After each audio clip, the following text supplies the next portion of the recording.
ഇത്ര വൈകിയേ? നോക്കി നോക്കി കണ്ണു കഴിച്ചു. എന്നും കുടിച്ചു അല്ലേ? കുറച്ച്. ഒരു കമ്പനി ഉണ്ടായിരുന്നു ഓമനെ. എന്നും ഉണ്ടല്ലോ കമ്പനി. എന്നോട് ഇപ്പൊ പഴയ പോലെ ഇഷ്ടമൊന്നുമില്ല. ഇഷ്ടമില്ല എന്നാര് പറഞ്ഞു? എന്നാലേ എനിക്കൊരു കാര്യം പറയാനുണ്ട്. എന്ത് കാര്യം?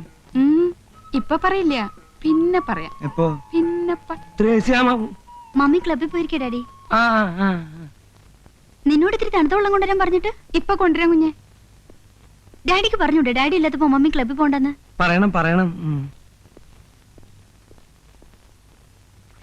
മമ്മി ഇല്ലാത്തപ്പോ അടുക്കളയിൽ തന്നെ ഇരുന്നാ മതി. ബാക്കി കാര്യങ്ങളൊന്നും അന്വേഷിക്കണ്ട കേട്ടോ. ഓ, ഒരു മമ്മിയും കുമ്മിയും.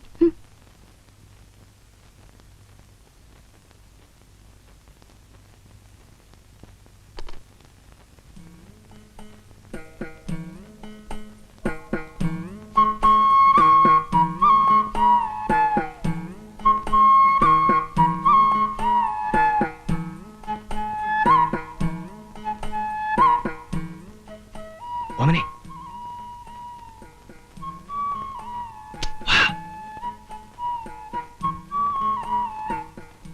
എന്താ പറയാണ്ടെന്ന് പറഞ്ഞേ? എന്റെ അടുത്തേക്ക് വന്നാലെന്താ ഇത്ര വെറുപ്പായോ? ത്രേസ്യാമ്മ ഇപ്പൊ വരും. റൂബിയുടെ കണ്ണും വെട്ടിച്ച് ഞാനിവിടെ എത്തിയത് കർത്താവിന് എനിക്ക് മാത്രമേ അറിയൂ. ഇതിനു മുമ്പും കണ്ണുവെട്ടിച്ചാണല്ലോ വരാറ്. അന്നൊക്കെ എന്തൊക്കെ ചക്രവർത്താനങ്ങളാ പറയാറുള്ളത്. ഇപ്പൊ എന്നെ കണ്ടൂടാ, എനിക്കറിയാം. കരയല്ലേ, എന്നെ ചതിക്കരുത്. അപ്പൊ എന്നെ ചതിച്ചതോ? ഞാൻ ആരും ഇല്ലാത്തവളല്ലേ അല്ലേ? അങ്ങനെ പറയല്ലോ ഓമനെ. എന്റെ പുണ്യാളോ, വിടാൻ പറഞ്ഞില്ലേ? ഞാൻ വിടില്ല.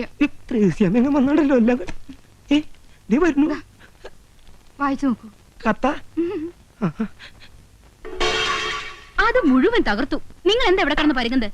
ഒരു ഗുളിക കഴിക്കാൻ ഇത്തിരി വെള്ളം എടുക്കാൻ എന്റെ കാര്യം നോക്കാൻ നിനക്ക് സമയമില്ലല്ലോ. എനിക്കൊന്ന് പുറത്തിറങ്ങട്ടെ. ആ പെണ്ണിന്റെ ഓമന ആവോ. പറ്റിയ സാധനം. ഇങ്ങനെ വൃത്തി വെടുപ്പില്ലാത്തൊരു ജന്തു. ഒന്ന് മാറി എനിക്ക്. ഏത് നേരം നോക്കിയാലും ഉറക്ക അസത്ത്. ഇത്തിരി വെള്ളം എടുത്തു കൊടുക്കാൻ നീ ഇവിടെ ഉണ്ടായില്ലടി. വെള്ളം വേണമെങ്കിൽ എന്നോട് പറയണ്ടേ?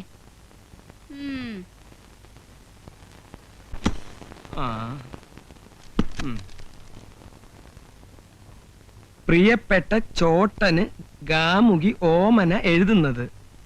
2 ആഴ്ചയായി ചോട്ടൻ എന്റെ അടുത്ത് വരാത്തതിൽ സങ്കടമുണ്ട്. എന്നും രാത്രി ഞാൻ ഉറങ്ങാതെ കാത്തിരിക്കും. എന്നോട് വെറുപ്പാണോ ചോട്ടാ? എന്നെ വറുക്കരുത്. പാവം, വെറുക്കരുത്, സ്നേഹിക്കണം. ഒരു ഭയങ്കര കാര്യം അറിയിക്കാനാണ് ഈ കത്ത് എഴുതുന്നത്.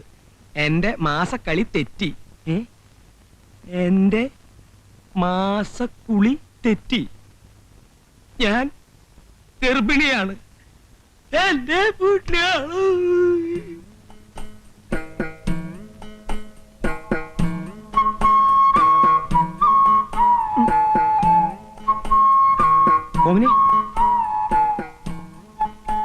ഓമനെ, ഡി പൊട്ടി ഇവിടെ ജനലേക്ക്. സത്യാണോ നീ എഴുതിയത്? അമ്മയാണോ സത്യം? എന്റെ ജീവിതം തൊലച്ചല്ലോ നീ. ഞാനോ?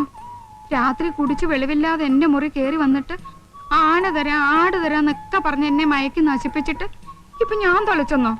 ഞാനിവിടെ കെട്ടിത്തൂങ്ങി ചാവും. ഓമനെ, നീ കടുങ്കൈ ചെയ്യരുത്. അങ്ങനെ നിർബന്ധാണെങ്കിൽ പുറത്ത് പുറമ്പോക്ക് ഭൂമി എത്രയോ കിടപ്പുണ്ട്. അവിടെ നല്ല മാവും പ്ലാവും ഒക്കെ ധാരാളമുണ്ട്. ആഹാ, അങ്ങനെ ഞാൻ ചാവൊന്നുമില്ല. ഞാൻ ഈ വീടിന്റെ മുമ്പിൽ സത്യാഗ്രഹം ഇരിക്കും. ഓമനെ, നമുക്കൊരു ആശുപത്രി പോയി കളയാം. ഞാനത്ര ദുഷ്ടത്തിയല്ല. ഞാനൊരു പെണ്ണാ. ഞാൻ പ്രസവിക്കും. കൊച്ചിന്റെ അച്ഛൻ ആരാന്ന് ചോദിച്ചാ ചൂണ്ടിക്കാണിക്കാൻ എനിക്ക് ആളുണ്ട്. ആരാ? നിങ്ങൾ തന്നെ. എന്റെ ഓമനെ, എത്ര കാശ് വേണമെങ്കിലും ഞാൻ നിനക്ക് തരാം. അത് സമ്മതിച്ച് നീ എന്നെ രക്ഷിക്കണം. ഈ കുഞ്ഞു വളർന്നു വരുമ്പോ ആരാമ്മ എന്റെ അച്ഛൻ ചോദിച്ചാ ഞാൻ എന്തുത്തരം പറയും? എന്റെ ഒഴിച്ച് വേറെ ആരെങ്കിലും പേര് പറയും. പേര് പറഞ്ഞാ പോരല്ലോ, ചൂണ്ടിക്കാണിക്കാൻ എനിക്കൊരാള് വേണ്ടേ? ചൂണ്ടിക്കാണിക്കണം എന്താ നിർബന്ധം? അയ്യോ തേശാമ, അവൾക്ക് ദേ ഇങ്ങനെ ചൂണ്ടിക്കാണിക്കാൻ ഒരാള് വേണം, അത്രേ ഉള്ളൂ. എന്നെ ഒന്ന് രക്ഷിക്കടോ. ചൂണ്ടപ്പം ഞാൻ നിന്ന് കൊടുക്കണോ? താൻ ഏൽക്കാണെങ്കിൽ എനിക്ക് സന്തോഷേ ഉള്ളൂ. എന്നും എനിക്ക് ആ നന്ദി ഉണ്ടാവും. കാര്യം പറയാലോ, നല്ല കുട്ടിയാവണം. സാറേ, തെണ്ടിത്തരം പറയുന്നതിനൊരു അതിര് വേണം. വൈഫില്ലേ? എന്തിനാ? പതുക്കെ പറ, അവര് കേൾക്കും. അതെ, ഞങ്ങള് കോൺട്രാക്ടർമാര് പലതും ചെയ്തു കൊടുക്കും. പക്ഷേ എഞ്ചിനീയർമാരുടെ ഗർഭേറ്റെടുക്കാനൊന്നും പറ്റില്ല. താൻ ഏൽക്കണ്ടാന്നേ. പക്ഷെ ആരെങ്കിലും ഏറ്റില്ലെങ്കിൽ എന്റെ മാനം പൂടോ. നോക്കട്ടെ. നോക്കിയാൽ മാത്രം പോരാ, അല്ലെങ്കിൽ വല്ല വിഷവും കഴിച്ച് ഞാൻ മരിക്കും. തന്റെ ബില്ല് അവിടെ കിടക്കും. മരിക്കൊന്നും വേണ്ട. ഹ, കാശ് കൊടുത്ത ഇവിടെ എന്താ സാറേ കിട്ടാത്തത്? അമ്മയെ വേണോ, അച്ഛനെ വേണോ, ഭാര്യയെ വേണോ, ഭർത്താവിനെ വേണോ? ഭർത്താവിനെ വേണം. അവൾക്കൊരു ഭർത്താവിനെ കിട്ടിയ എന്നേക്കുമായി ഈ നരകത്തിൽ നിന്ന് ഞാൻ രക്ഷപ്പെടും. ജീവിതകാലം മുഴുവൻ ഞാൻ തന്നോട് കടപ്പെട്ടില്ല. എന്റെ ബില്ല് അത് ബെന്നിയോട് സംസാരിക്കാം. എന്നാ കാശും കാര്യങ്ങളൊക്കെ ഉണ്ടാക്കിക്കോ. ഒരാഴ്ചക്കുള്ളിൽ അവൾക്ക് ചൂണ്ടിക്കാണിക്കാൻ ഒരാളെ ഞാൻ ഉണ്ടാക്കി തരാം. എന്താ പോരെ? മതി മതിന്ന്.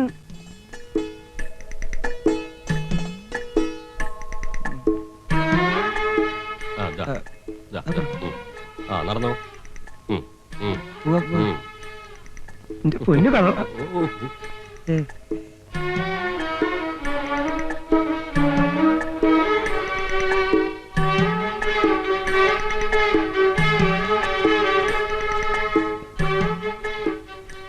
ശരിയാണല്ലോ. ആ, സന്തോഷായല്ലോ. ആയി.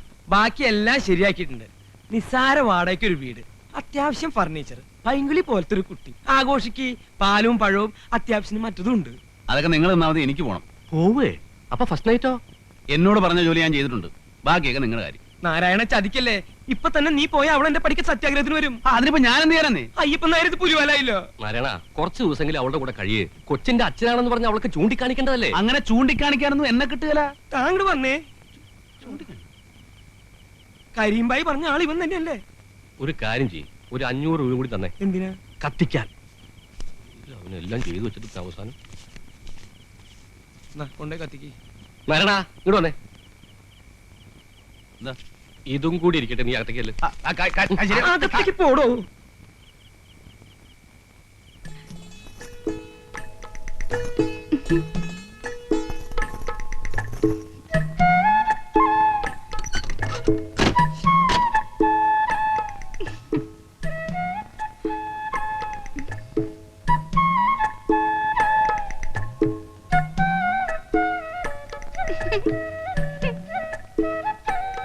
ഇങ്ങനെ കുറ്റിയടിച്ച പോലെ നിൽക്കണ്ട, അവിടെ അങ്ങനെ കിടന്ന് ഉറങ്ങാൻ നോക്ക്.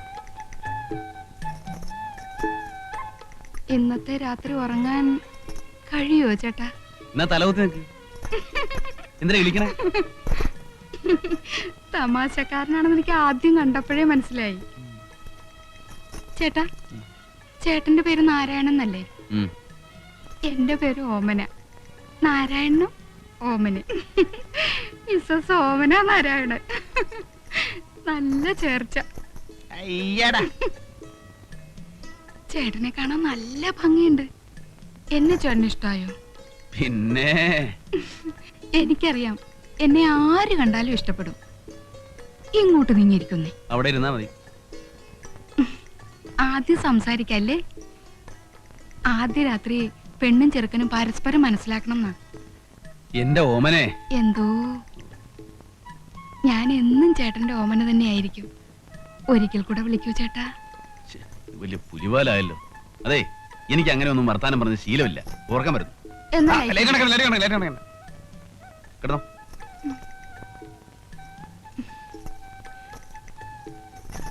അങ്ങോട്ട് നീങ്ങട. എനിക്ക് ചേട്ടന്റെ മാറിൽ തലചായ്ച്ചുറങ്ങണം. ഇതിനൊന്നും ഞാൻ കാശ് വാങ്ങിച്ചിട്ടില്ലേ. നമ്മള് ഭാര്യാഭർത്താക്കന്മാരായി കഴിഞ്ഞില്ലേ, പിന്നെ നമ്മൾ തമ്മിൽ എന്ത് കാശിന്റെ കണക്ക്? ഞാൻ വിടില്ല. ഓമനെ, ഈ വെളിച്ചം നമുക്ക് വേണോ? കള്ളൻ, ഇങ്ങനെ നോക്കല്ലേ. അയ്യോ, പാല് തരാൻ മറന്നു. പാല് മണ്ണ കടന്ന് ലൈറ്റ് അണയ്ക്കുന്നുണ്ടോ?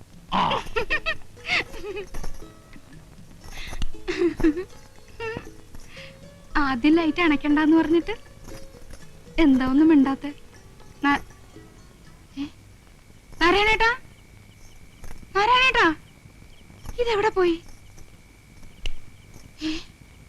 നാരായണേട്ടാ,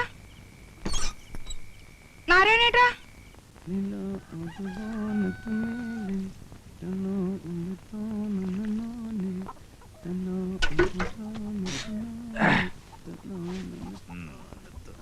എന്തൊക്കെയാടാ ഇത്? എവിടുന്ന് വരുന്നു? ഒരു വഴിക്ക് പോയതാ. അപ്പൊ മാർക്കറ്റിൽ വന്നപ്പോ നല്ല മീൻ കിടക്കുന്നു. അത് കുറച്ച് വാങ്ങി 2 കിലോ പോത്തും വാങ്ങി. മോള് കഴിഞ്ഞിട്ടില്ലേ? രമിനിക്കുട്ടി, അമ്മയും മോളും കൂടെ രാവിലെ അമ്പലത്തിൽ പോയിരിക്കുക. ഇന്നെന്താ ദിവസം അറിയാം? എന്താ? ഞാൻ സതിയെ കല്യാണം കഴിച്ചതിന്റെ 6ാം വാർഷികമാണ് ഇന്ന്.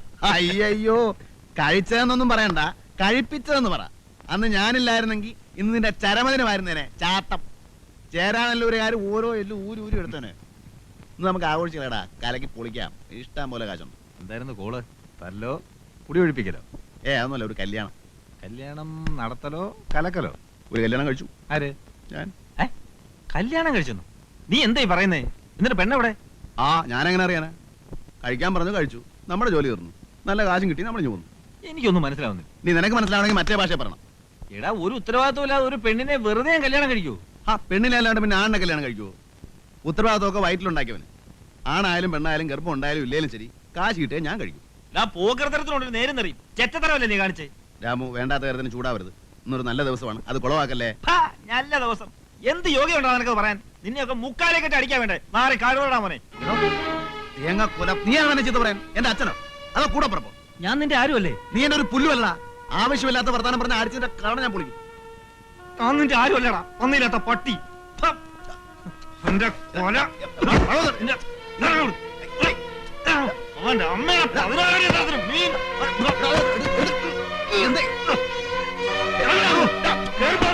അത് നശിപ്പിച്ചു കളയോ? നമ്മൾ അവന്റെ ആരുമല്ലടി. ഇറങ്ങി പോടാ അവിടുന്ന്. ഇന്നത്തോടെ തീർന്നിരിക്കുന്നു. നീ എന്നെ മുറ്റത്തെ ഒട്ടി പോരുത്. പോ.